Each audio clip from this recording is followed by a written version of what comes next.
नमस्कार। आज हम बात करेंगे हाइड्रोकेफेलस के बारे में। हाइड्रो मतलब पानी और केफेलस मतलब दिमाग। जब दिमाग में ज़रूरत से ज़्यादा पानी भर जाए तो उसे हाइड्रोकेफेलस बोलते हैं। तो हाइड्रोकेफेलस के बारे में जानने से पहले हम समझ लेते हैं कि दिमाग में पानी कैसे घूमता है। तो हर एक के दिमाग में करीबन आधा लीटर पानी होता है, जिसका प्रोडक्शन हर रोज होता है, हर रोज उत्पादन होता है। वो पानी दिमाग में घूम के अपना काम करके नीचे स्पाइन में जाके फिर वो ब्लड में चला जाता है, खून में चला जाता है। तो पानी बनता है, घूमता है और वापस चला जाता है खून में। तो खून में जाने के लिए कुछ वाल्व होते हैं जो पानी को दिमाग में से खून में लेके जाए। अगर ये रास्ते में कुछ रुकावट आ जाए तो प्रोडक्शन तो चालू रहेगा, लेकिन एक ही जगह पे वो भरता रहेगा, तो उसे हाइड्रोकेफेलस बोलते हैं। ये भी हो सकता है कि प्रोडक्शन चालू रहे लेकिन कहीं पे रुकावट ना आए, लेकिन जो वाल्व पानी को दिमाग में से खून में लेके जाते हैं वो बराबर काम ना करे, तो भी हाइड्रोकेफेलस होता है। तो इस प्रकार से दो तरीके के हाइड्रोकेफेलस होते हैं, एक ऑब्स्ट्रक्टिव, एक नॉन ऑब्स्ट्रक्टिव। जब भी दिमाग में पानी के रास्ते में कुछ ऑब्स्ट्रक्शन आ जाए या कुछ रुकावट आ जाए तो उसे ऑब्स्ट्रक्टिव हाइड्रोकेफेलस बोलते हैं। और जब कुछ रुकावट ना हो लेकिन पानी वापस खून में ना जा पाए तो उसे नॉन ऑब्स्ट्रक्टिव हाइड्रोकेफेलस बोलते हैं। ये हाइड्रोकेफेलस कौन सी उम्र में होता है? तो हाइड्रोकेफेलस कोई भी उम्र में हो सकता है। बच्चा जन्म से ही या जब पेट में होता है तभी भी हाइड्रोकेफेलस हो सकता है, या फिर जब बड़ा हो रहा हो तभी हाइड्रोकेफेलस हो सकता है, एडल्ट्स में हो सकता है और बुढ़ापे में भी हो सकता है। हाइड्रोकेफेलस होने के कारण क्या है? कई सारे कारण होते हैं। एज के हिसाब से कारण पता चलते हैं।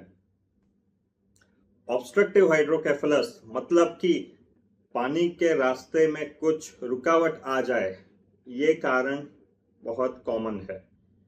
कोई ट्यूमर हो जाए, ट्यूमर पानी के रास्ते को रोक रहा है, ट्यूमर अगर पानी के रास्ते में हो या फिर पानी के रास्ते को दबा रहा है तो प्रोडक्शन चालू रहेगा लेकिन पानी आगे घूमना बंद हो जाएगा, तो एक ही जगह पे वो बन जाएगा। ये एक बहुत बड़ा कारण रहता है। कभी कभी जन्म से ही पानी के रास्ते में कुछ ब्लॉक हो जाए तो उसकी वजह से भी हाइड्रोकेफेलस हो सकता है। कभी कभी कुछ हेमरेज हो जाए, ब्रेन हेमरेज हो जाए तो खून पानी के रास्ते में आ जाता है और पानी घूमना बंद हो जाता है। तो इस प्रकार से काफ़ी सारे कॉजेस या फिर कारण रहते हैं।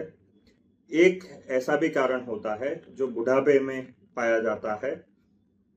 पानी का प्रोडक्शन चालू रहता है लेकिन वाल्व खराब हो जाते हैं, तभी ज़रूरत से ज़्यादा पानी अंदर भरता रहता है, तो इसकी वजह से भी हाइड्रोकेफेलस होता है। हाइड्रोकेफेलस की वजह से क्या हो सकता है, इसके लक्षण क्या है, सिम्टम्स क्या है? तो हाइड्रोकेफेलस की वजह से अगर एडल्ट लाइफ में हो या फिर 7 साल 5 साल के बाद की उम्र में हो तो फिर सिम्टम्स रहते हैं सिर में दर्द होना, उल्टी होना, बैलेंस चला जाना, पेशाब का कंट्रोल चले जाना, मेमोरी डाउन हो जाना, या फिर अगर बहुत ज़्यादा पानी भर गया, दिमाग में प्रेशर बहुत ज़्यादा बढ़ गया तो फिर आंखों में अंधेरा भी आ जाता है। अगर बचपन में हुआ, 1 साल 2 साल की उम्र से पहले, जब दिमाग डेवलप हो रहा है, जब हड्डियां जुड़ी हुई नहीं होती है, जब ये बहुत नरम रहता है, तो हाइड्रोकेफेलस की वजह से सिर बड़ा होता जाता है। एडल्ट्स में ऑलरेडी हड्डियां जुड़ चुकी होती है, इसलिए वो बड़े नहीं होते हैं।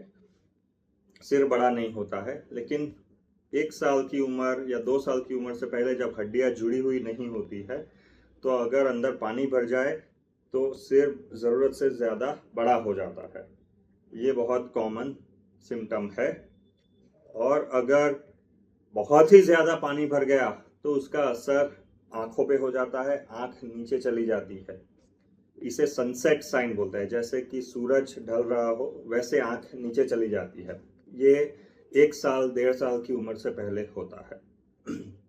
तो ये है सिम्टम्स हाइड्रोकेफेलस के। हाइड्रोकेफेलस है ऐसा पता कैसे चलेगा? जब बच्चा जन्म होता है और पता चले कि सिर बहुत बड़ा है, तो एक सिंपल सोनोग्राफी से पता चल जाता है। ज़्यादातर लोगों को लेकिन सीटी स्कैन या एमआरआई की आवश्यकता होती है।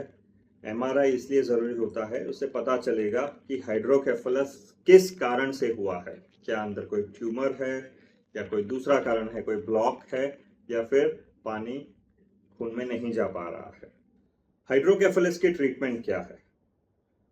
हाइड्रोकेफेलस के ट्रीटमेंट में 2 पहलू रहते हैं। एक तो क्यों हुआ है हाइड्रोकेफेलस, वो कारण को हटाइए, और दूसरा हाइड्रोकेफेलस की एक ट्रीटमेंट कीजिए। जैसे अगर ट्यूमर है तो ट्यूमर हटा दिया, ट्यूमर हटाने के बाद भी अगर जैसे इन्फेक्शन है या फिर हाइड्रोकेफेलस है, तो फिर हाइड्रोकेफेलस के लिए ट्रीटमेंट ऑपरेशन करना पड़ेगा। तो बेसिकली इसमें करना क्या है? हाइड्रोकेफेलस में होता है पानी का रास्ता बंद हो जाना, तो हमें एक नया रास्ता बना के देना है ऑपरेशन के द्वारा। तो वो रास्ता या तो बाहर निकालो पानी को, या फिर अंदर ही एक रास्ता बना दो। दिमाग में पानी घूम नहीं रहा है, दिमाग में से खून में पानी नहीं जा रहा है, तो हमें वो पानी को कहीं और भेजना है। तो कैसे भेजेंगे? तो मोस्ट कॉमन ऑपरेशन क्या रहता है? एक होल सिर में पाड़िए, खोपड़ी में यहाँ पे बनाइए, और एक होल पेट में बनाइए। दोनों को पाइप से कनेक्ट कर दीजिए, जो चमड़ी के नीचे से पाइप जाता है। इसे शंट बोलते हैं, वीपी शंट। शंट कर देंगे तो जो भी एक्स्ट्रा पानी है वो सारा पेट में चला जाएगा और पेट से बाहर चला जाएगा। दूसरा एक रास्ता है, अंदर ही अंदर एक रास्ता बना दीजिए। एक होल बना के दूरबीन के माध्यम से एक नया रास्ता बना दीजिए दिमाग के अंदर ही। इसमें करीबन 70% जितना सक्सेस मिलता है। मोस्ट कॉमन ऑपरेशन रहता है शंट। शंट का सक्सेस रेट ज़्यादा रहता है। तो ये है ऑपरेशन के बारे में हाइड्रोकेफेलस के। धन्यवाद।